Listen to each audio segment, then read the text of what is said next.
everybody, welcome to another video, and this one is going to be a little bit different than what we normally do. Today this video is going to come out on Juneteenth, which if you don't know what Juneteenth is, stick around because we're going to talk about that here for a second. But I wanted to take the opportunity with the girls, since they're out of school now, to kind of give everybody a good example of some of the conversations that the Browns have in their household, and maybe be able to help some other parents talk to their kids, or for kids to talk to their parents and not be afraid to ask them questions about some pretty tough conversations that we need to have here in America. So stick around. Today's going to be a little bit different. We're not going to do our standard let's get started, because this is going to be kind of sad, but it's also going to be pretty educational, and hopefully here on this Juneteenth, as everybody celebrates and remembers what this day is about, we can hope. Well, we're going to talk about that here in a second. Hopefully we can give everybody the courage as parents and as kids to have the tough conversations. So with that, we're going to go ahead and get started.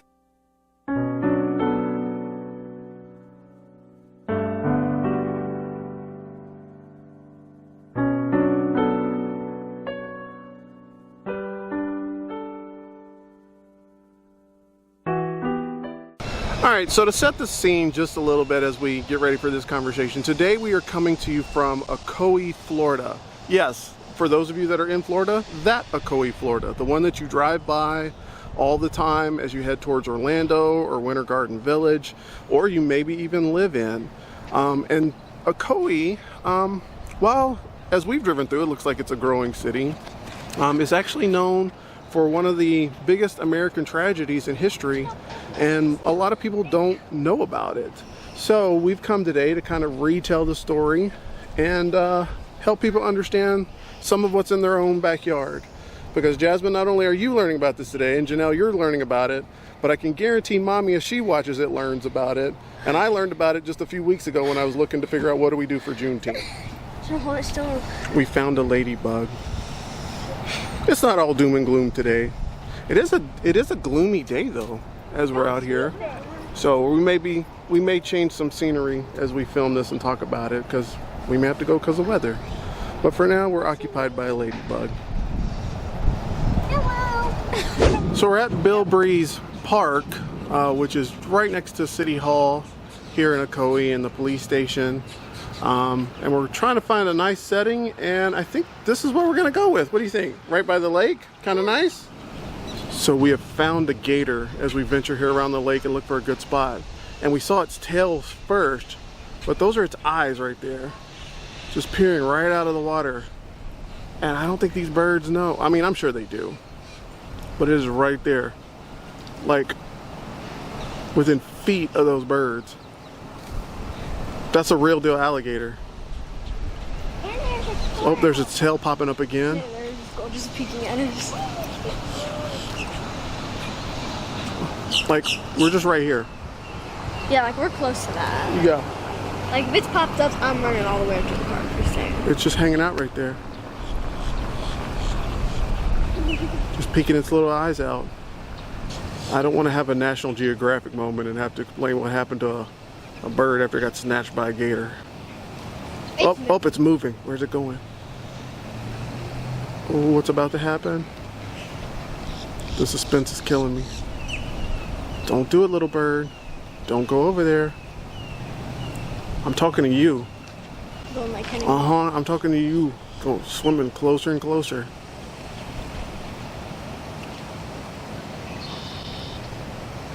I'm not looking forward to this, whatever's about to happen.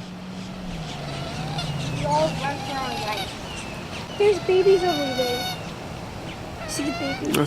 I see the babies over here. I hope they stay over there, because that gator is just minding its little business right here. I'm a The this. alligator's moving. Oh, the alligator is moving. Where'd he go? It's over there moving. You see it? Oh, right there. Oh, yeah. It's like a. It's going. Which is strange, because that bird's over there now. It chose to leave. It's still going. You've got a little National Geographic going on. How's that feel? Turtles, alligators. I mean, I wish I saw the mama alligator. Kind of. You wish you saw the mama alligator? Kind of. Well, maybe stick around and you'll see it. But there was kids swimming in the Yeah, lake. there was like kids There swimming were over kids there, swimming so. over there, weren't there? Just like right over there. Yep. And the alligator was right here. there, yep. And they were swimming right over there. All right, so we found a spot kind of tucked away over here. So we're going to go ahead and tell the story. So first of all, what is Juneteenth? Do you guys know what that is? What's that? Juneteenth is like in the 13th, 14th, 15th, 16th, 17th, 18th, 19th. So it's all in the week, right? Okay, well, so Juneteenth is actually a specific holiday. So on Juneteenth, that is remembering the day that the last slaves were told they had been freed. So after the Civil War, or during the Civil War, when Abraham Lincoln gave his Emancipation Proclamation, do you know what that did, Nellies? No. So when he gave his Emancipation Proclamation, he said, you can't have any more slaves. Slaves are illegal. Everybody's free. What are slaves? Slaves were people who used to have to work for other people and they didn't earn any money. Oh. So on Juneteenth in 1862, Abraham Lincoln said there's no more slaves. Do you know how long it took for all the slaves to find out? How long do you think it would have taken? Probably a week. A week? How long do you think it took, Nell Bells? Maybe like 2 weeks. 2 weeks? How about 2.5 years?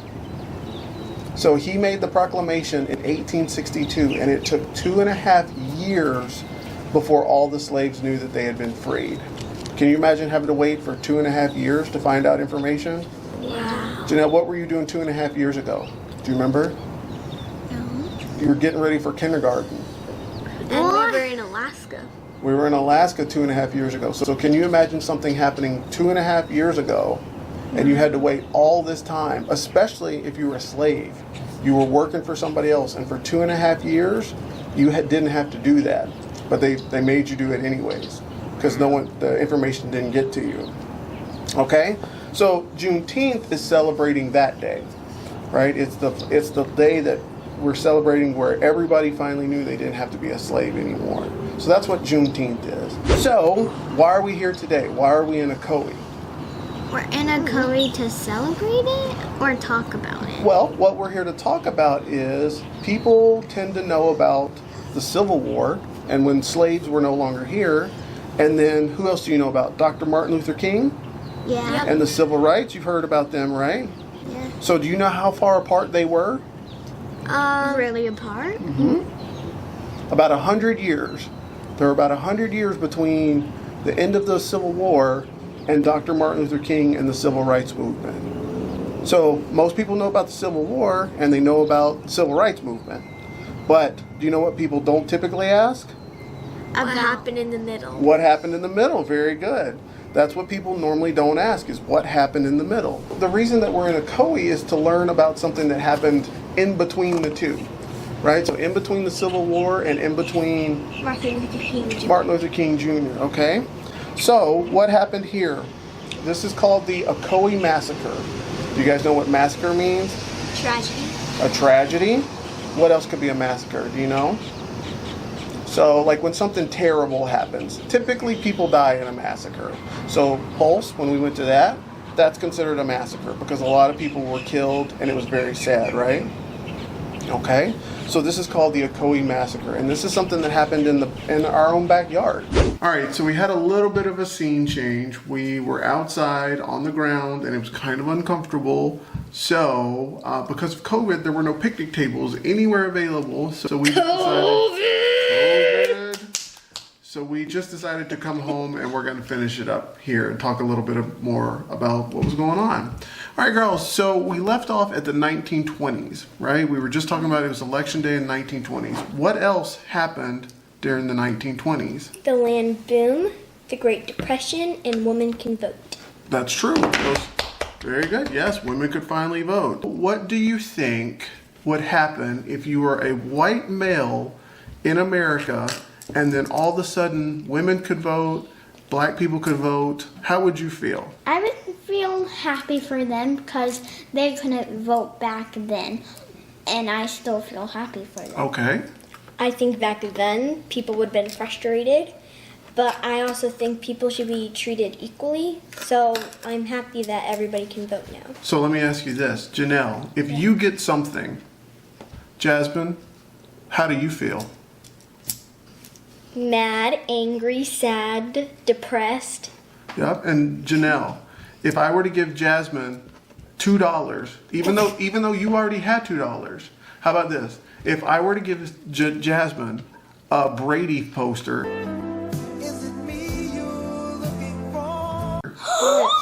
but I didn't give you one, how would you feel? Mad! You would feel mad, even though you already have one? I'd immediately give it to her. Well, but even though you already have one, you would still be mad, right? Yeah. And that is what happened to a lot of white males once women and black people could start to vote. All of a sudden, they got mad because they felt like other people were getting something, even though they already had that.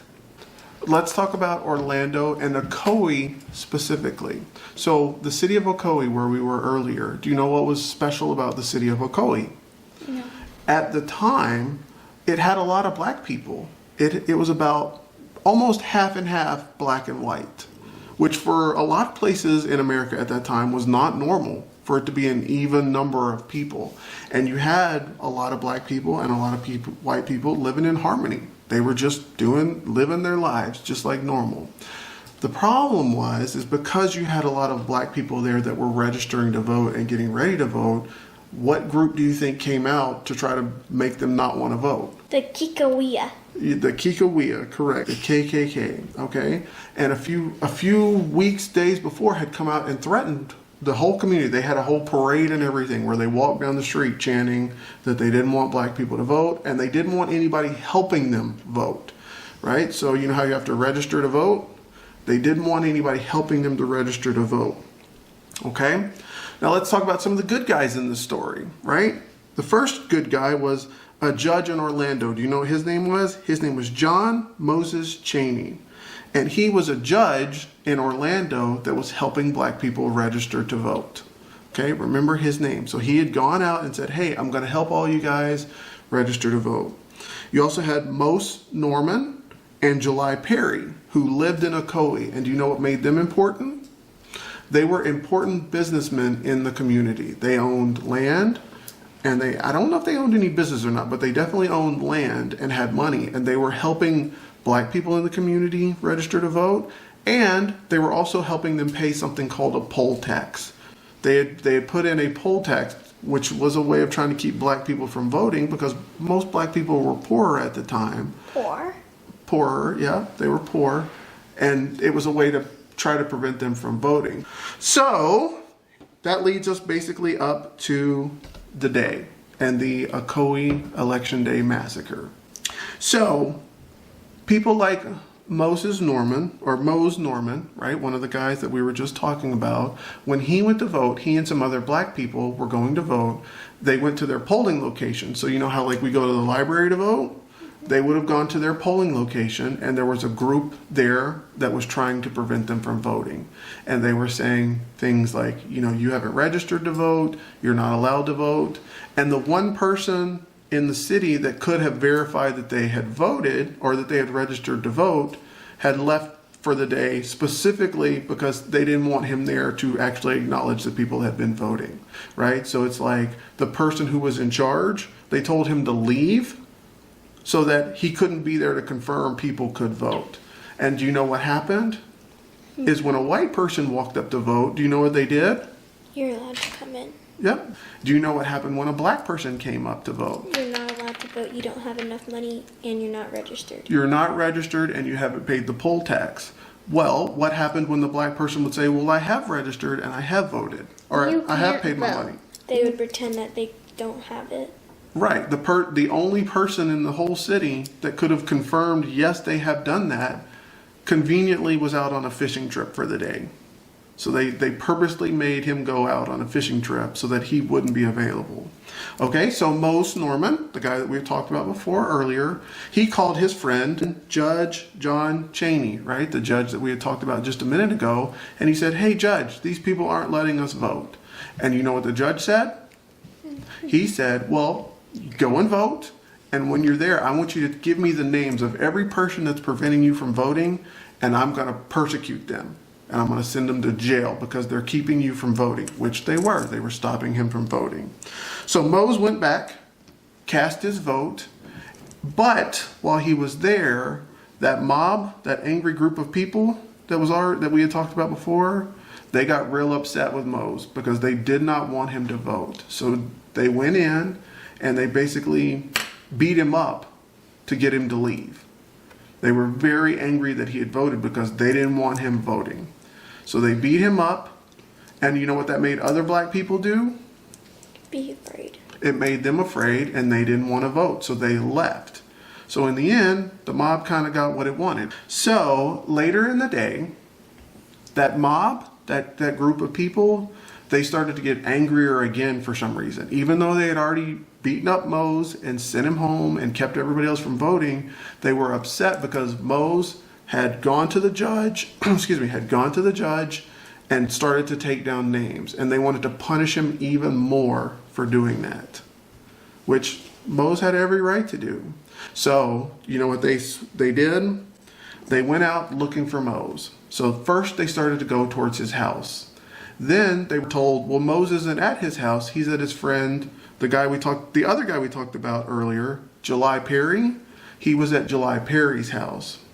So the group of about 100 people went to July Perry's house and demanded that Mose come out because they wanted to hurt him even more.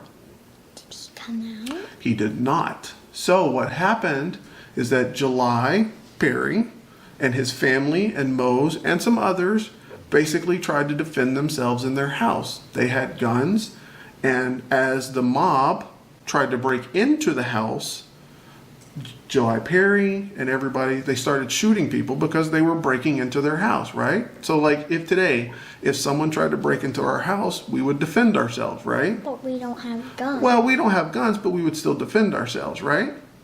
And that's what July Perry and everybody else tried to do. Well, one of the people that was trying to break into the house, do you know who he was?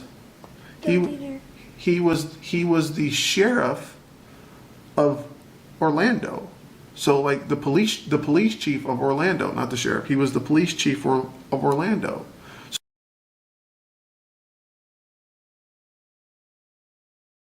So the guy in charge of the police department was one of the people trying to break into the house. Wait, was he a bad guy? Yeah, that's part of the problem, is he was a bad guy. In that moment, he was the bad guy. Okay, which makes it really tough to say that the police officer was the bad guy. The police chief, the person in charge of the police officers, was a bad guy. What ended up happening was he ended up getting shot in the arm because he was trying to break into the house and they didn't know who he was. And then two other people that tried to break into the house got shot and killed. Okay, so that's 2 people dead, 1 person shot in the arm. July Perry, whose house it was also shot and badly wounded. Okay, he was really hurt really bad. He was dying, but he wasn't dead yet. He was dying. Okay, the mob that had come to July Perry's house decided we need more people, so they left to go get more people to come get Mose Norman and July Perry and everybody inside that house. So while they left, July Perry, his family, and everybody else in that house, they evacuated and left the house. When the mob came back, July Perry, who had been really hurt, was found out in the backyard, like out in the woods areas. They found him. His family got away, Mose Norman got away, but they found July Perry. What they did is they arrested him, took him to the hospital so he could be fixed, and then, and this is the worst part of it all, they took him out of the hospital, shot him, and lynched him. Do you know what that means? They hung him by his neck from a tree and killed him. All because he was defending his house and he was trying to help people register to vote. Something that he could do legally and that black people had earned the right to do. That same group, after and do you know where they put him? Remember the judge that had helped them register to vote? They put him right next to his house. So after July Perry had died, they took his body and they put it next to his house as a reminder that they didn't want people helping black people to vote. That's awful, isn't it? Yeah? How did they hang him? With a rope. Oh. You may hear stuff called like nooses and lynchings. We'll talk about all that stuff later, but all you need to know is it's a terrible thing that they used to do to people to kill them. It's horrible. It's awful. That mob, after they killed July Perry and they put him in front of the judge's house, Judge Cheney's house, they then went back to Ocoee, so the city where we were, and they burned all of the black people's homes, all of their churches, all of their schools, and all of their property. So everything the black people in that city owned, they burned to the ground. And as a result, people lost their homes, their property, they lost everything they had, and a good portion of them lost their life. They either died in the fires or they were killed as they tried to escape their homes. We don't know how many people died that day. Everything that I looked up said anywhere from 25 to as many as 50 or 60 people, additional people, died. Most records put it at about 30 people died that day. We don't really know because do you know what happened? No one was ever punished. It was never investigated. And basically it was never talked about again until about 2 years ago. So all the people that were killed, their families never got any justice for people being killed. The homes that they lost, the land that they lost, no one ever got punished for doing any of those crimes. Those people that left, so everybody, all the black people in Ocoee left, which means they left their homes that weren't burned, they left their property, their land that wasn't burned. And do you know what happened to that land that they owned? Nobody was there. Nobody was there, and then the people in the community in Ocoee sold it to other people. So, and you know who got that money? Not the black people that left. So it'd be like if someone came in to our home, forced us out of our home, then sold it and kept all the money of our home. Does that seem fair? No. No, and that's what happened. The city population of black people basically went to zero. And all of their stuff just got sold to somebody else, and they never saw any of that money. No one ever got put in jail for trying to keep people from voting. They never went to jail for hurting people. They never went to jail for killing July Perry. No one ever went to jail for that. No one went to jail for killing all the people in their homes. And that includes men, women, children. It didn't matter. Okay? So, that is why it's called the Ocoee Election Day Massacre. It's right down the road from us. It is the bloodiest event on an election day in American history. And very few people actually know about it. I know that's tough to hear, but I also want to kind of point out to you guys something. I know you heard a lot about Black Lives Matter over the past few weeks, really the past year, right? And I want you to understand that story that I just told you, first of all, is very real. It happened. That sign that we saw, it talked about July Perry. It talked about Most Norman, right? Those people, they exist. There are 100-year-old people that remember that. They were your age when it happened. Those people grew up with that. They grew up with the feeling of, my family lost their home, my family lost their property, people lost their moms, they lost their dads, they were killed, they lost their home. A lot of them never went back. And that has happened all over America. When we talk about, Jasmine, I was so proud of you earlier when you talked about people never ask what happened between the Civil War and the Civil Rights Movement. That's what happened during that time frame. It happened in Orlando. It happened in Ocoee. It happened in Tennessee. It happened in New York. It happened in Pennsylvania. everywhere in America, stories just like that one happened all the time. And the worst part of it, when you hear people talk about Black Lives Matter and they just want justice, it's not so much that the crime happened, but what's the worst part of that story? No one was ever held accountable. Janelle, if somebody pushes you down, what do you expect to happen to them? That they would be in trouble. That they would be in trouble? And they would be a bully. Yeah, you would expect something to happen to them, right? Right? If somebody steals something from you at school, Jasmine, what do you expect to happen to them? They go into principal's office. And more importantly, the teachers will investigate it, right? They'll see what actually happened. These people were murdered. These people had their homes burned to the ground. And no one was ever punished for it. That is something inside the Black Lives Matter movement that it's all about. It's all about just getting justice. When we talk about Juneteenth, this is what we're talking about. We're talking about remembering not only that slavery ended, but that for 100 years, a lot of bad stuff happened before the civil rights movement. Okay? And it's just as important to remember those stories as it is the story of Dr. Martin Luther King Jr. or Rosa Parks sitting on a bus or Barack Obama being the first black president, you know, or Kamala Harris being the first black vice president and a woman. It's important to remember all the stories that it took to get you to that point. And one of those is about Mose Norman, July Perry, and the Ocoee Massacre. Okay? All right, so that is the retelling of the Ocoee Election Day Massacre.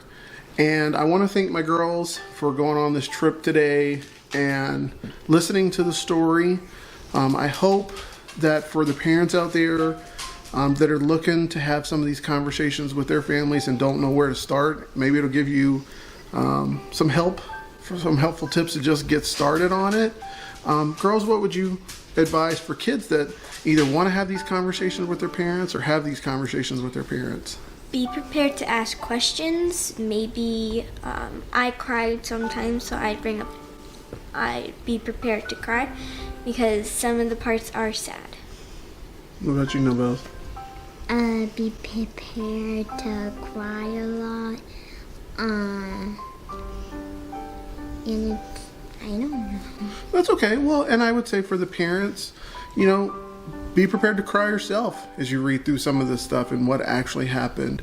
And you're going to know your kids and what type of conversations worked for them. You know, I know the fair game between our kids is always an easy one to explain of, well, if you get this, if I give Janelle ice cream, how would you feel, Jasmine? You know, even though you've got ice cream. Those are things that kind of relate to them. But, you know, it's important to remember on Juneteenth and any, you know, even Black History Month and as Black Lives Matter happens and all that stuff, it's just important to remember how we got there. It wasn't just overnight. It's been a really long time. So I want to thank everybody. I want to especially thank the girls for doing this today. I know it wasn't easy. Definitely not as fun as some of our normal stuff, right? Yeah. Yeah. But thank you guys for watching. Happy Juneteenth, and we'll see you again real soon.